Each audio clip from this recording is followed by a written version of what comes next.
Every July, we celebrate Independence Day. We remember the idea of breaking free from something that has been holding us back. I got to thinking about that, and I realized our workshops have their own kind of independence to declare. It's not political, it's practical. Every workshop has little sources of friction that quietly waste our time, energy, and patience. They're so common that we stop noticing them. But every one of them comes with a cost. I think of workshop friction as a tax. Every time I have to hunt for tools, parts, or supplies, I pay a tax. Every time I walk across the workshop because something isn't where I need it, I pay another tax. Every time I pick something up, move it out of the way, then move it again later, I pay another tax. None of those taxes are very expensive by themselves, but over months and years, they add up to a surprising amount of wasted effort. Today, I declare independence from hunting for tools. If I use something all the time, it deserves a permanent home. Not because I like organizing things, but because I don't enjoy searching for them. A marker, a tape measure, a square, safety glasses, the drill chuck key. These shouldn't disappear every time I need them.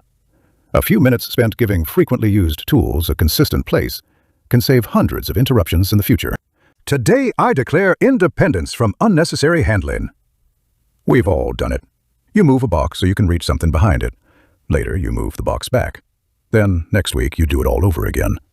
Or you unload a project from one surface just so you can work on something else, only to move it back later. Every unnecessary touch is another tax. If something is always in the way, maybe the problem isn't the item. Maybe the problem is where it lives. Today, I declare independence from unnecessary walking. I'm not talking about exercise. I'm talking about making 3 trips when 1 would do. The trash can is on the other side of the workshop. The shop towels are somewhere else. The screws are in another cabinet. None of those trips seems important until you repeat them hundreds of times. Bringing related items closer together doesn't make the workshop bigger. It makes it work better. The interesting thing about workshop friction is that most of it only has to be solved once. You mount a power strip once. You hang a holder for your hearing protection once. You add a small shelf where you actually need it once. You label a drawer once. Those are one-time improvements that keep paying you back every time you step into the workshop. That's a much better deal than paying the same tax over and over. I don't believe every homeowner needs a giant shop or expensive cabinets. Most of us are working with whatever space we have. That's fine. Shop flow isn't about having more space.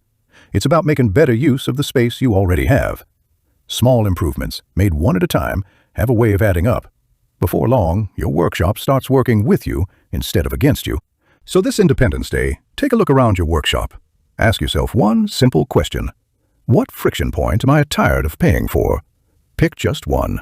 Fix it once. Then enjoy the benefits every time you work. That's how workshop freedom is built. Not all at once, but one small declaration at a time.